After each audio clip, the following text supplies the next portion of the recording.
So these are all on the handout, by the way, in that lovely little table. So, but just so these kind of make a little bit of sense, we're going to try and make them look fairly similar. So all of these deal with the elasticity of solids. So how you can put a pressure or apply a force over an area on a solid and get it to deform its shape in some way, shape, or form. The first one deals with Young's modulus. So, and this deals with either stretching or compression, so like a tensile or a compressing force. So applied over a given cross-sectional area.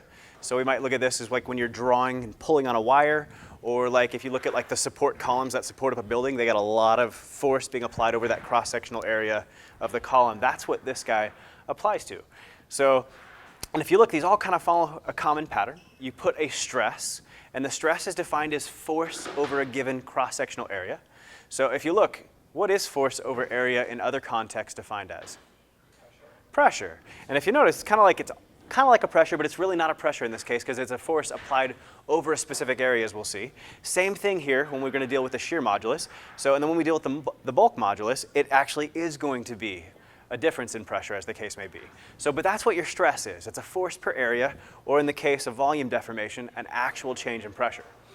So then you're going to have some sort of constant, so that we're going to call a modulus, whether it be Young's modulus, the shear modulus, or the bulk modulus.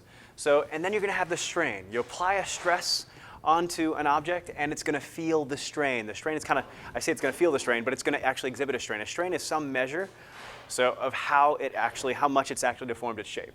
So when you pull or compress on something, so we'll look at kind of the fractional change in the length. So if it was 100 meters long to begin with, and now it's 101 meters, so its fractional change in the length will be 1/100th. It's 1 meter longer, so, and it was originally 100 meters. And so that's that measure, the fractional change in the length. So if we look at the shear modulus, actually we'll look at this one in just a second. It's a little bit funkier, but they all kind of follow this general pattern, which might look a little bit familiar in another context. So what is that in blue there? So yeah, that's Hooke's law, describing a spring. And if you apply a force on a spring, whether it be a compressing force or an extension force, what does that ultimately result in? A displacement. So, and you kind of look at the force that you put on the spring as kind of a stress on that spring.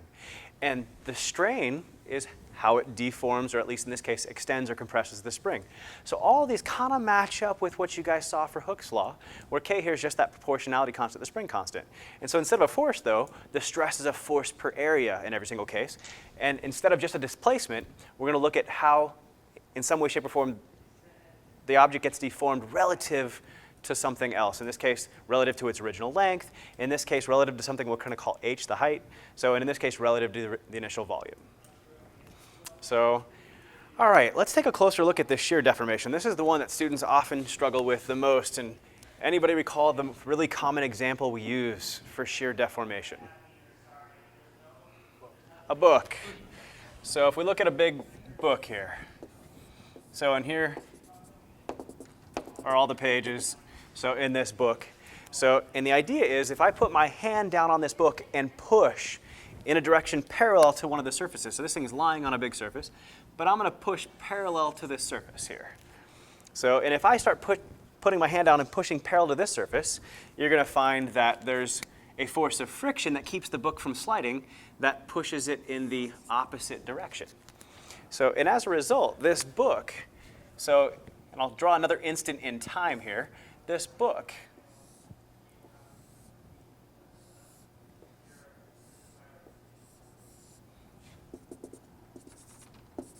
is going to change its shape just a little bit in this case. This is a sideways perspective of the book. We can see the sides of all the pages there. And as you push on this book, the whole thing kind of extends out. Cool. This is what they call the shear deformation, this type of deformation. If you look, it typically involves forces that are parallel to one of the surfaces. So, and in this case, if we kind of superimpose the original book here, the original book, kind of superimpose it right there on the now deformed book. So this distance here, that's delta x. So how much it is changed its shape, if you will, in the parallel direction of these forces. So, and then perpendicular to that is what we'll define as h, which in this case kind of really matches very well nicely to the height of the book. Cool, so that's the shear deformation, and just because of how we define delta x and h is what makes that one confusing. But from there, once you understand how these terms are defined, work a couple examples, but it's pretty much plug and chug. All right, the last example deals with a volume deformation. So with a volume deformation, so where's the most common place you're going to see a volume deformation? Water. So what do you mean by water? Water displacement. So more specific. Buoyancy. Don't go there. So don't go there either. So when do I think that a pressure might cause, say, something like a submarine to get crushed? When's that going to happen? Really deep down. This is what we normally give as a common example for volume deformation. When something's at a really deep in the ocean or in some sort of trench or something like that, ocean trench, a huge pressure. So and the idea is that these bulk moduluses for most substances are really large. So just like when you have a large spring constant, what does that mean about the spring? It's a very stiff spring. It takes a lot of force just to budge it, right? Same thing here. If these moduluses are very large, that means that that particular substance is very resistant to deformation. Just like a stiff spring constant, these kind of mean like stiffer materials, if you will. So in this case, most substances, most metals anyways, have a very large bulk modulus. Well, let's say we're back in the 1800s and we shoot a cannonball. And this cannonball misses its target, goes long, and sinks to the bottom of a deep ocean trench. That might be what's going on here. If there's going to be a volume deformation, what do we expect to happen to the size of this cannonball? So it's going to decrease. And we'll find out maybe it decreases a little, maybe it decreases a lot. Well, for a cannonball, probably made of pure iron, or lead, depending on the cannonball. But some metal of some sort, and those usually have very large bulk moduluses, which means it's going to take a whole lot of pressure to actually cause this thing to change its shape. So, and if you look, if you were lucky enough to even get a 1% change in its volume, that would be amazing. Even in the deepest trench, not going to happen for this cannonball. So much likely to be way less than a 1% change. And so the change in the volume is very small compared to the original volume of that cannonball. So, but the big thing to remember is just kind of how these set up, with stress being a force per area, or a pressure properly, or a change in pressure really. So then a constant, like a spring constant, but a modulus for each material, and the bigger it is, the stiffer that material. So, and then a strain, which kind of is a measure of the deformation. So let's work some examples. So if you look at question number 1 on your handout. So question number 1 says, a stretching force of 100 newtons is applied to a 100 centimeter long piece of wire.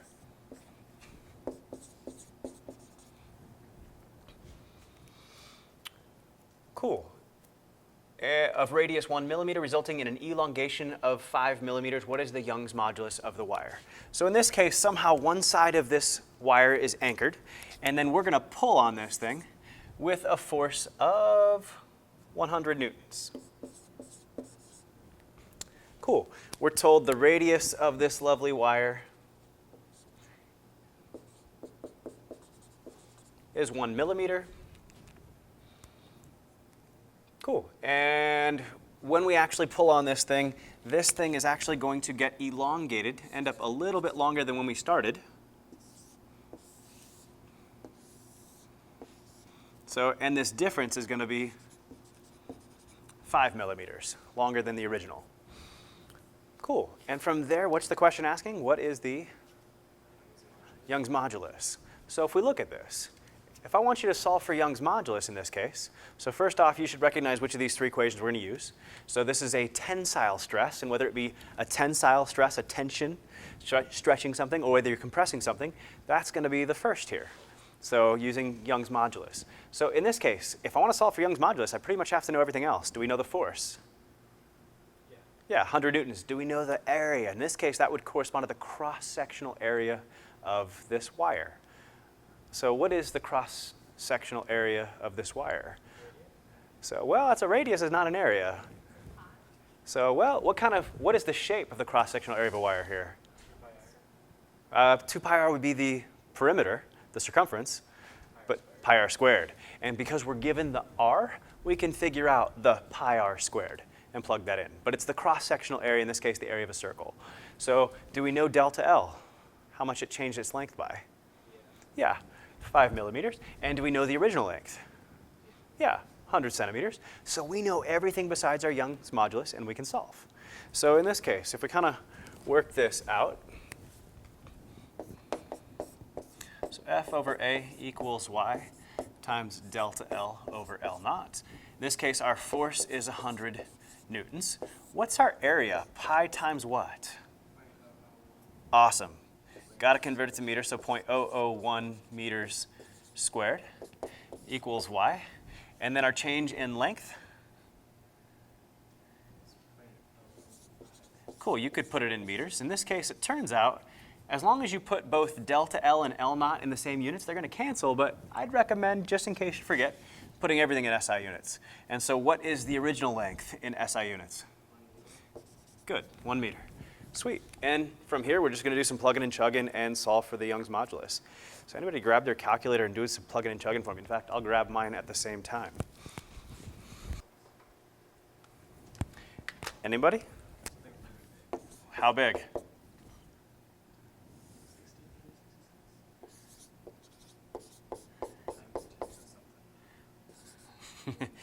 Cool, 6.4 times 10 to the 9th. What are going to be the units on this thing? So good. Notice these units are going to cancel, right? So the only units we should have left then are newtons per meter squared.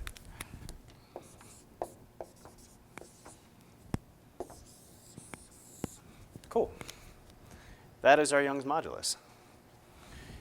Any questions on that?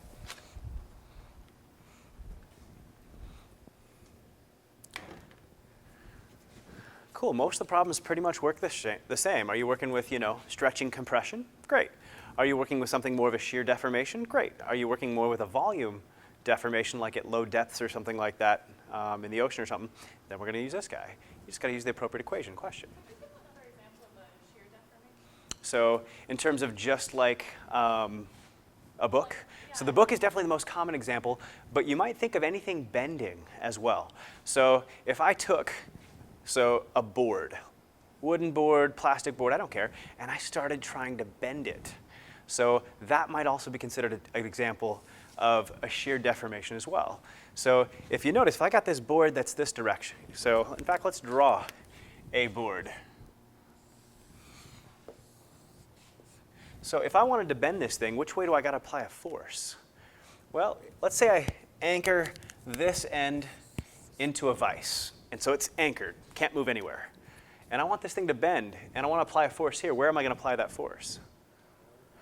Downward or upward. So let's say I pushed on it upward, and I'm pushing with all my might to get this thing to bend.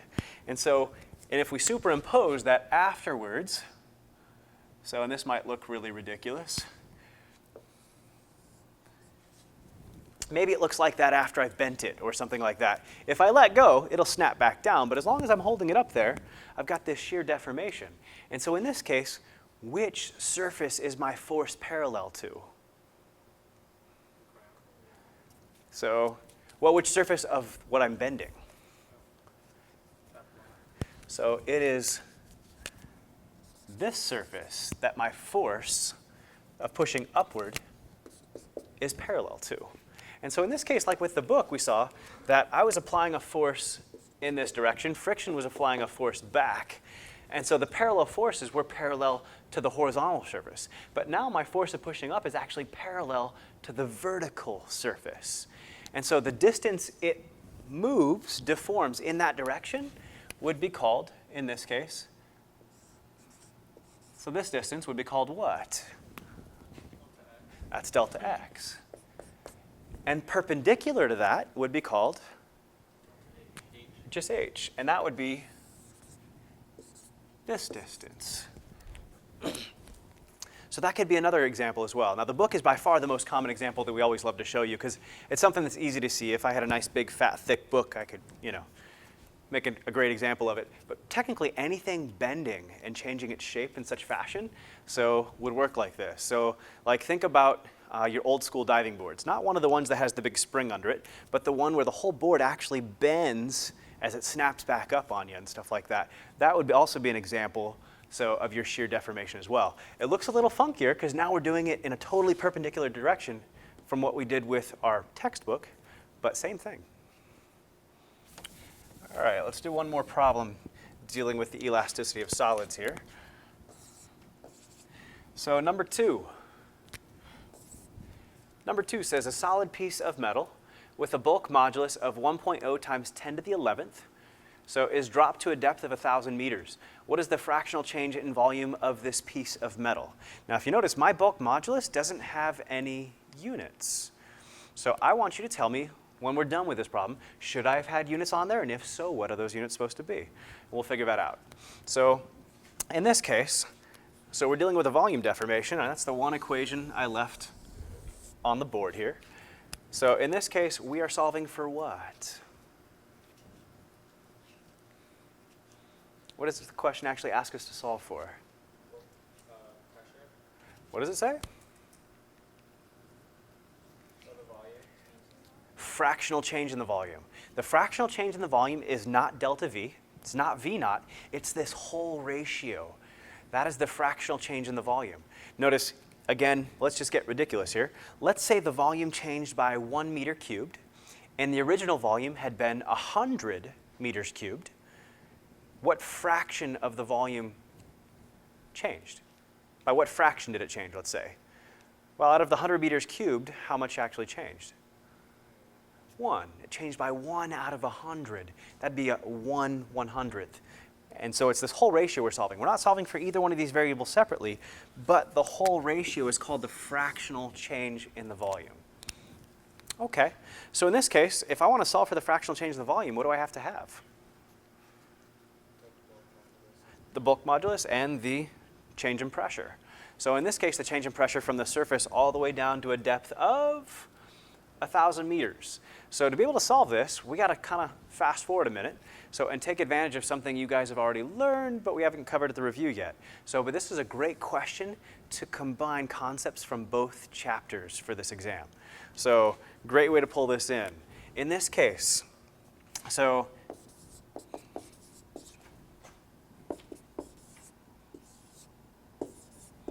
guys recall this guy? So for your absolute pressure, and so P minus P naught, which is delta P, equals density times gravity times H in this case doesn't mean height, but it means depth. So some textbooks will actually use the letter D, whereas yours uses the letter H. Look familiar? So we're going to get there soon. So in this case, that's what we're going to have to use to get to delta P. Notice we're told it's water. And you probably want to know the density of water. That one's worth remembering. What is the density of water? 1,000 kilograms per meter squared. Per meter what? Good. 1,000 kilograms per meter cubed. And gravity, I'm still hoping you should know by as well. And in this case, the depth, H, was given in the problem of 1,000 meters. And so now we're going to know delta P as well, and it's going to be plug and chug. So in this case, we got our density of water, 1,000 kilograms per meter cubed. Gravity, 9.8 meters per second squared, and a depth of 1,000 meters. All of that is going to be delta P. What units will delta P have here? Being that I used SI units all the way across. Well, it's a pressure, or it's really a change in pressure, but it's still got units of pressure. What's the SI unit for pressure? It's a Newton per meter squared, which is also called a? Pascal. So this will come out in Pascal. We used SI units all the way across. And so in this case, it's equal to the negative. This is the only one of the modulus equations that had a negative sign in front. Why is there a negative sign in front? Now it's a force per watt. So, because what now? It's a reacting force. Sort of. As pressure goes up, what happens to your volume? It goes down. And that's because they're in opposing directions. That's why we need that negative sign there. And so in this case, our bulk modulus was given as 1 times 10 to the 11th Still want to figure out if I should have had units on that.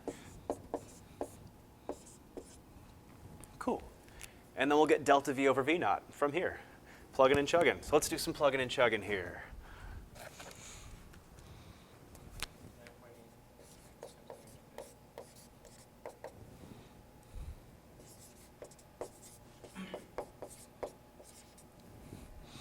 So, anything else?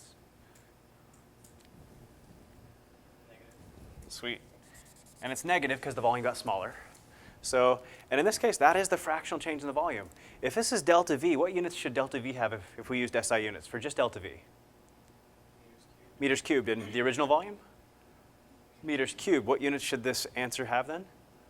Nothing. It's just a fraction. There are no units here. Okay, so let's keep that in mind. If this fraction has no units, then what units must the bulk modulus actually have? Yeah, it's got to have units of pressure to make this equation work. And so in this case, it should have, if you want to do it as newtons per meter squared or as Pascal, take your pick. So Pascal is probably more proper in this case.